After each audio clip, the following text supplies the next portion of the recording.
I wanted to welcome you to my first online intuition class. This is the first of a couple of intuition classes. This is my first opportunity to do this online. I've had a brick and mortar shop, Cotty Wample's Shop and Apothecary, so closing that shop kind of limited my abilities to give workshops, so I wanted to offer them to a broader audience, or brighter, I don't know, audience online. So this is the first of a few, and yes, I do have notes because I go all over the place, so yes. But first of all, let's acknowledge the courage it takes to be on a spiritual journey, and how lucky we are to get to experience spirituality and connection in a way that makes sense for us. And it does take some form of courage to go out and find your spirituality and connect with your divineness on whatever level that makes sense for you.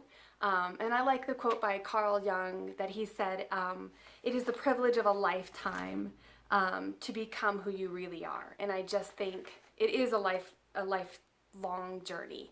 So please give yourself credit for being on your spiritual journey, and also acknowledging that this is your divine time to catch this video, to connect with me. This is our divine time to do that. So thank you for giving me the opportunity to connect with you. So I wanted to talk about the steps for opening up intuition, connecting, and really having clear intuitive messages. And this may be different from what you're expecting on some levels. It's not just about opening third eyes and that type of thing. There's a lot of other emotional work that goes into intuitive work. So we're going to kind of cover it from there. So first of all, take a deep breath, be where you are, be open. When we're learning something, it's wonderful to approach it with an open heart and open mind. So let's start with one of the first things that we have to do when really clearing the clutter and the chatter in our mind to really be able to hear and connect intuitively. So one of the first things we have to do is recognize where we come from spiritually or religiously, and our ideals and beliefs around intuition or psychic or divination, any of that stuff, because a lot of the times we have stories that we don't realize that we have.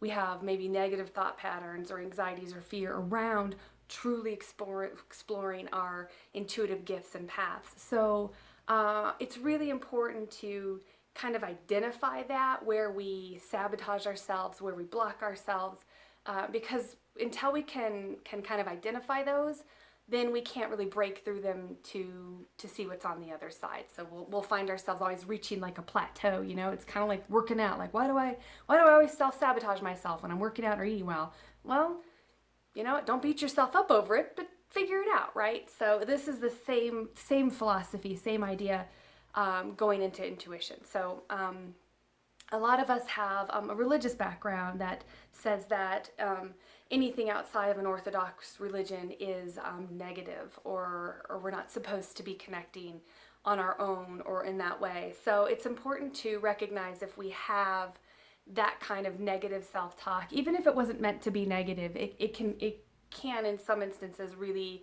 put a box on what we're allowing ourselves to experience, and how far we're really willing to let ourselves go with our connections to the divine and the information that we get, including trusting ourselves in that process. So one of the first things I recommend, and it's more than just for an intuitive or spiritual journey, is journaling. I know you probably heard it a bazillion times, and some people just really don't like journaling, and that's okay, but I really do highly recommend journaling, as it's a way to get out of the confines of this, because sometimes there's too much in here, and even though we think we're processing it or we think we're getting through it, there's a lot up here that happens. And so if you can even just, start, page 1 on my, intuition workshops, first thing I'm going to do is I'm going to try to identify some negative beliefs I have around intuition. The word psychic has a really bad connotation in a lot of circles. So how do you feel about that? Even intuition, can be seen as negative in a lot of contexts too. So start identifying those things that you feel have a negative context that maybe you didn't even realize that you were somehow negatively relating these words and these experiences to. And it could be more than just family that has, inadvertently or inadvertently. We're going to say that's a word today. Intentionally put these thoughts out there. Or even society. So society looks at psychics as showmanship and maybe, California psychics on TV. And I'm not saying there aren't some true psychics that have some 1-800 numbers, but I truly, truly doubt it, So, and there's nothing truly negative about being intuitive and being psychic, but I find myself not even using the word psychic. It has this carnival manipulation feel to it. So start really identifying those, and even if you're not really sure where they came from, just realize and recognize the negative context you have around intuition, divination, the fears that come up. What are people going to think? What is my family going to think? Can I identify myself? And you don't have to openly identify yourself as anything. Oh, I'm a witch, or I'm a pagan, or I'm on a spiritual journey of divination or connection or intuition or whatever it is. You don't even have to publicly announce any of that. But how do you feel about connecting and announcing that? So I say that's the first place to start, and really start writing those things down. Secondly, and this is quite a process and a journey, and again, like I said, this might be a little bit of a different path than you were expecting. It's not just about crystals and third eyes. This is really about clearing the space and clearing the clutter so that you're connecting and you're listening. So secondly, you really need to clear your emotional clutter and work through some of your issues. So we all have backgrounds, we all have issues, but to approach spirituality and divination, you really have to put ego aside. And I mean, ego is important, and we all have ego, and it all, it's part of who we are. You can't have one without the other, right? Yin and yang. So ego is important, but I think far too many people in this line of work or in this area, spirituality, come from about ego, I do divination and I know more, and there's this mystique and ego about it. And that's not what it is at all. That would be like going to church and boasting about your connections to God. It just feels, It's an important thing to recognize. Well, why do I react that way? Again, there's a lot of self-reflection that happens during an intuitive process and continually, so there's that process of really kind of trying to check ego and come from a place of love, because divination for yourself, intuitive information, it really comes from a divine source, and you can't be fully receptive if it becomes all about what you're getting from it. So my Nana was a very religious woman, Orthodox, Christian and in a church. Also one of the most psychic people, where she would say, why did Uncle Virgil just call and the phone hadn't rang yet? And then 2 seconds later, my Lord, goodness, later Uncle Virgil would call. And that was just the way it was for her. And I'm very, very lucky to come from a long line of intuitives and people who have been okay delving into that and being open to it. But the way my Nana would say it is, she would just say, it's just God talking. Kind of almost like, why aren't you listening, It wasn't something that she felt boastful about, that she felt special about. It wasn't something that she even took as being unnatural, because it's not. It is just God talking, or the divine, or the universe, or higher self, or guardian angels, whatever you connect with.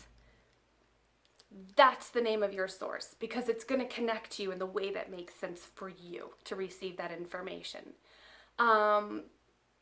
So connecting to the divine is a very spiritual thing. It comes from a place of love, And I do readings because I have to do readings because it is my form of helping and coming from a place of love, and it is my gift that I need to pass on to other people. So like I said, you got to work through stuff. You got to work through emotional issues, triggers. Alcohol and drug use cannot go hand in hand with intuition. I'm not saying quit drinking. I'm not saying quit, enjoying your magic brownies or any of that kind of stuff. What I'm saying is you have to be in a clear mind and a clear space when going into spiritual work and doing divination work. Same with emotional issues. I mean, work on triggers, jealousy and anger. All of those things will really prohibit you progressing through your spiritual journey. It's all part of it. Okay, so I know that sounds a little odd, but it's very, very true. So also start recognizing, what areas do I really need to work on? What areas can I be kinder to myself? What emotional issues do I need to work through to help clear the clutter and open the space for the divination work? It's truly important. Okay, so let's talk about how that plays into the chatter and the clutter. So it's not my phrase, but I love it. The itty bitty shitty committee that convenes in your head, that says negative things, that gets in the way, that self-sabotages, is all tied to the last two topics that we talked about. And they're the ones that are going to say, who do you think you are? Or why do you deserve this? Or all of those negative things that come up in circle, not just around intuitive work, but jobs, relationships, health, wellness, deserving of things. So it's truly important to work through all this stuff, not just for spirituality and intuitive work, but really for your life. And once you start working through these big blocks, you're going to be amazed at how much more open and clear you are. So those are truly, truly important two places to start. Okay, so the third reason you need a journal. So we talked about the first and then the second, emotional, psychological things and working through them. Get a therapist if you need it. Whatever you need to do, go run it out. But the third reason is because I want you to start recognizing how much information you are already getting and have been receiving. So when you have a journal and you can start writing down instances and thoughts or dreams that have that different feel and different quality, which we'll discuss that in a little bit in more detail about those feelings and how to really identify them. But write down any instances that you can think of right now where you've had an intuitive moment, a deja vu, a premonition dream, or you just felt like that feels off. And then maybe later you realize, oh, gosh, I'm really glad I made that choice because that was a bad thing over there, or that wouldn't have turned out quite right. Because you'll start finding that you've had a lot more information coming than we recognize a lot. We tend to dismiss things, we tend to discount things quite frequently. But we all have the ability to receive information. Some people come into this world more highly tuned already. So I think of it like some musicians. So my sons are both very good at music. My oldest at like 3 wrote songs, and I was like dumbfounded because I mean I like music. I could sing a tune, and I'm teaching myself to play the ukulele off YouTube, but it doesn't come naturally to me. So my 2 boys can easily hear a song, pick it up, and start playing an instrument. So they came in with that ability to perform that, to take that information and transfer it. I can learn music. I have to work a little harder to gain confidence and try to do it. So I feel 100% the same way about intuition and connection. We all come in with the abilities to do it. Some of us come in with an ability that's already highly tuned, and we can easily just transfer that information. And some people come in and they're supposed to be Yo-Yo Ma, you know? And some people come in and they're supposed to be a medium. And some people come in and it takes them a lot more work to process through. And that's just your journey. There's not a right and there's not a wrong. It just is what it is, and that's your journey. And that's my journey, and that's their journey. So we are all energy, and we are all connected. And everything has an imprint and information. And it's out there. And if you can clear the clutter and clear the roadway for the information, it's so much easier to gather. Whether it's from an individual, whether it's from an object, whether it's from the universe at large on a bigger scale, it's there and it's available, and you can access it and you can reach it and read it too. It just depends on where you're at in the journey, and what your process and purpose is this time around. Because we all have them, you know. Maybe your journey is not to be, you know, Mama Cleo this time around, but your purpose is to explore your spiritual journey and do divination and clarity work for your family and loved ones, you know. So honor where you are on this journey, and I have to tell you too, you cannot go through this journey with judgment either. So that's part of that process of clearing. Judgment shuts down. If you're judging yourself every step of the way, and even others on their journey, you know, you've got to put that aside. That goes hand in hand with ego. Just be kind to yourself.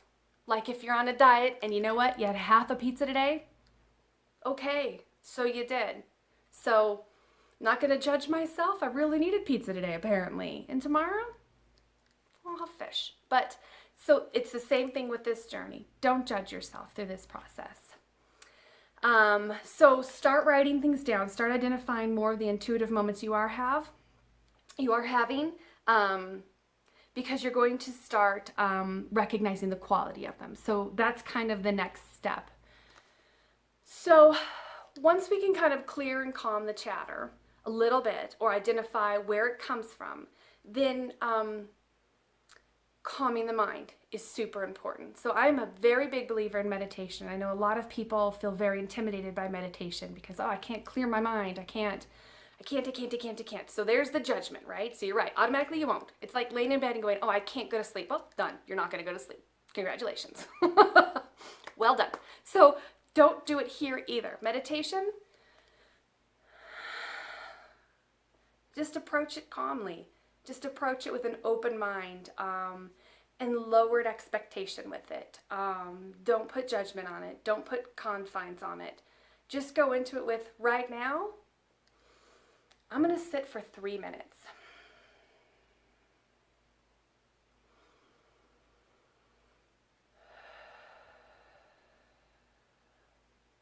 And if you can't feel like you can do that, then go through the senses. Sit there. Go through what you hear. I hear crows. I hear wind. I hear my breathing. And every time your mind wanders, just say, not right now. I'm going to go back to what I hear. And even if it's just for 3 minutes, you've calmed the mind. You can do just your breath. Just focus on inhale, exhale. And you can just say those words every time, or you can do the sensation, cool, warm, cool, warm.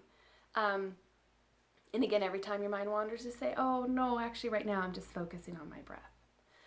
So the purpose of that is to create space between thoughts. That allows clarity of information when it does come in and when you're ready to do more reaching out. Sometimes during meditation, you will just get information because you finally calmed it down. So, look, it just brought me down. I was getting a little ratcheted. I consider it like your RPMs in your car, right? So I think often, especially in our society, it's like our car's in neutral, but we've got the pedal down, right? So we're not going anywhere, but our RPMs are pegged. They're way up here in the red zone all the time. So meditation brings this down.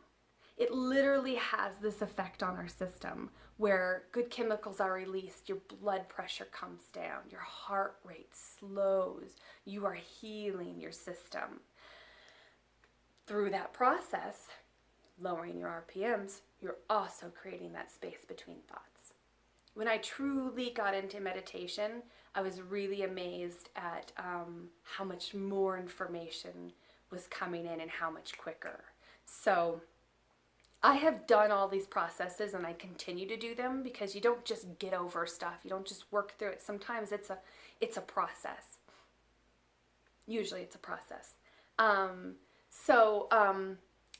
really highly recommend you start a meditation process. So I'm going to teach you a short meditation that you can do in the morning, and it's also excellent for grounding, which is really important for divination and intuitive work too, because it helps us stay connected and grounded. And there is science behind literally grounding to the earth and rebalancing our too highly charged positive ions with negative ions of the earth. It's an actual thing. So I highly recommend touching the earth every day if you can with bare feet or bare hands. Again, even if you can only do it for 5 or 10 minutes, release your fears and anxiety into the earth. She's our mother. You know, have an exchange of energy happening there. So let's walk through a really short meditation, and you can extend it as long as you want to. I'm gonna do it kind of quick so that you can see it, you can experience it, and then you can take it and expand it as long as you want. So I don't always recommend laying down, especially if you fall asleep when you meditate, which means you probably need more sleep. But find someplace comfortable. Find someplace quiet. Get comfortable. If you can't sit on the floor, sit in a chair. Outside is lovely. In the sunshine would be nice. So even just right now, if you can just get comfortable in your chair, close your eyes, and just be for a second.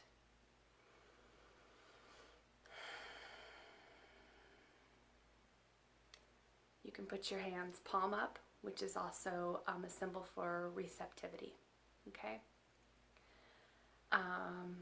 Just be. And just notice sounds around you. Sounds around you. Don't judge them. Just acknowledge them.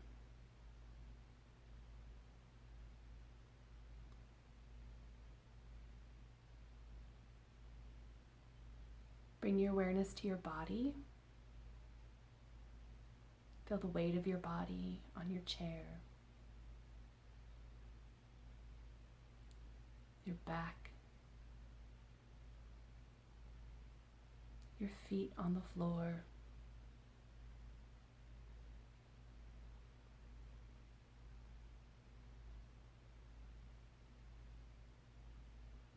And bring your awareness to your breath.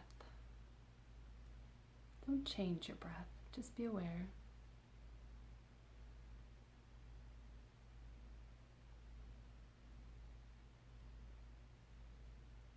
And now I want you to do a 3, 2, 1 breath. On 3, you inhale. On 2, you hold. On 1, you exhale. And exhale like you're blowing out a birthday candle. And each time you do this breath, it brings your body down and relaxes naturally.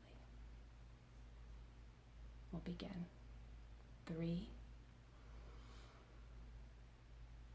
2, hold. 1, exhale. Breathe normal.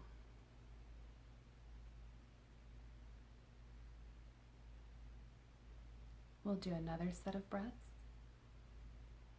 And each time taking you a little deeper into relaxation. 3, inhale. 2, hold. 1.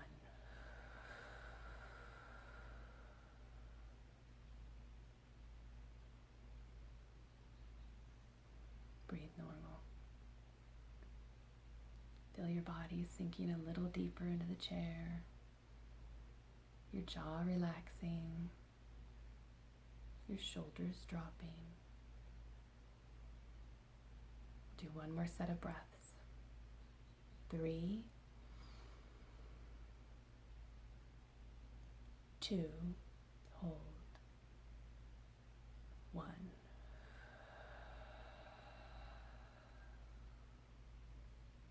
Bring your breath back to natural.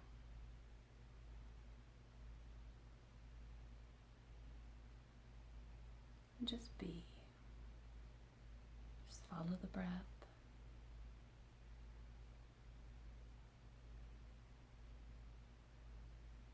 Allow your mind and your heart to be open, to calm.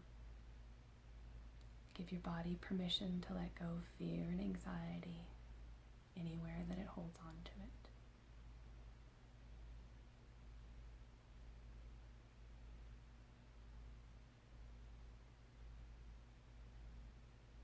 Be open to the love of the divine, the universe, of God, whatever you want to identify with.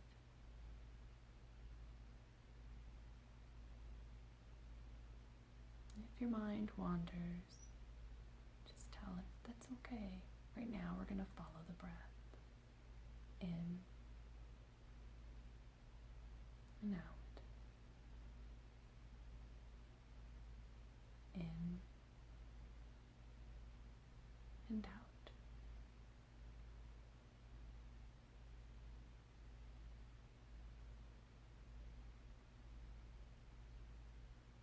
Begin to bring your awareness back to your body.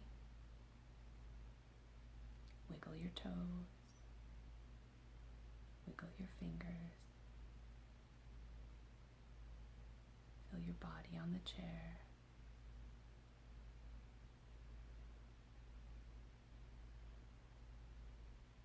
Give thanks for this moment of peace. When you're ready, open your eyes. So it's a very shortened version of a meditation, but you can do that anytime. And we can add on to that with the grounding and connecting and growing roots to connect to the universe. So you can see how each layer of this kind of builds on itself. And you can do all of these at the same time. You could be working through each one of these at the same time, working on all these areas. So when we're calm, now is an excellent time to start identifying anxiety thoughts versus intuition. So when you're feeling more calm like this and you can get that information on a clearer level, you'll start noticing the slight nuances, the feel of intuitive information versus imagination and anxiety thoughts. So because there is the quality to them that is different. So also through this process of journaling and writing down your intuitive thoughts and experiences that you have had, you'll start identifying too how they felt because there is a different quality to them. And once you can grasp that quality and pinpoint it when you're getting intuitive information and things that you should be listening to or intuitive dreams, you'll be like, yeah, there's that feeling, there's that nuance that is in those intuitive thoughts and information. It's not an anxiety thought, it's not a fear thought, it's not just overactive imagination. This is information. So you can do this same meditation that we just walked through, and then you bring your awareness to your third eye as well. Ask for clarity and openness. Recognize, how does my third eye look when I bring my attention to it? Is it closed? Is it partially open? Is it wide open? Do I need to kind of close it down? You can picture it like a telescoping lens, like an old-fashioned camera, that would open and close. So you can open it partially, you can open it wide open, or you can close it down. So this also gives you the ability to say, today, I can't, or maybe you go in and you look and you go, gosh, my eye is sealed shut. That's information. And then you can start tracing, well, why is it closed? And am I trying to protect myself? Am I afraid of things? What happened? Is it wide open? Am I getting way too much of everybody's everything? Maybe I need to put up some kind of shield and barrier.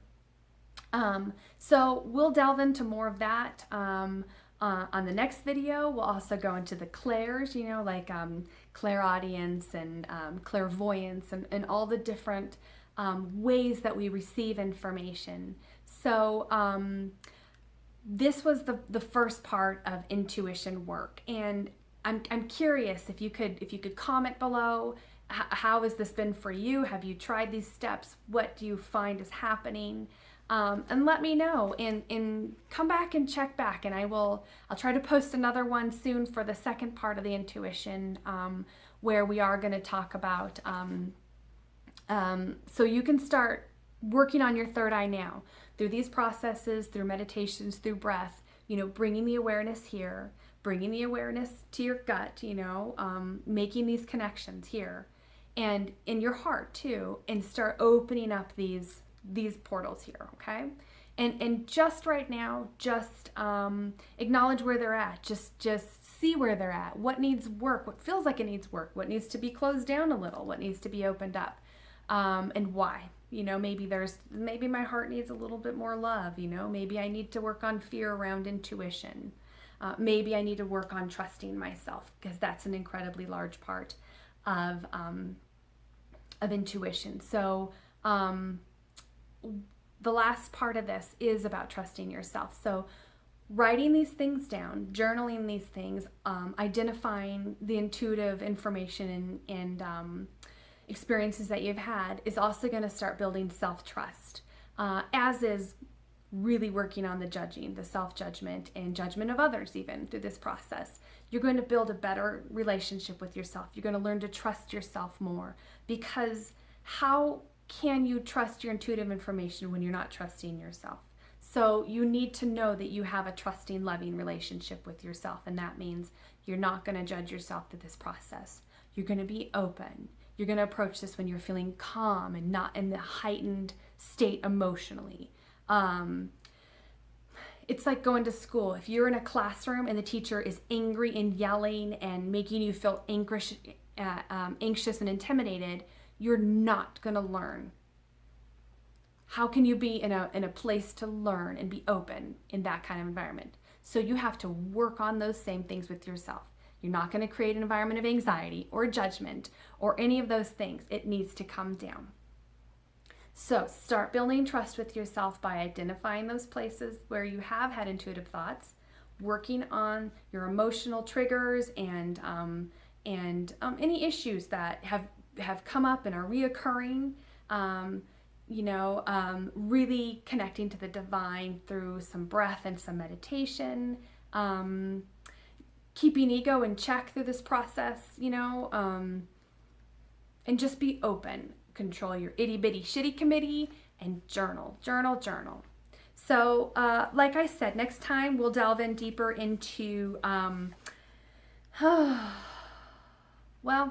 more.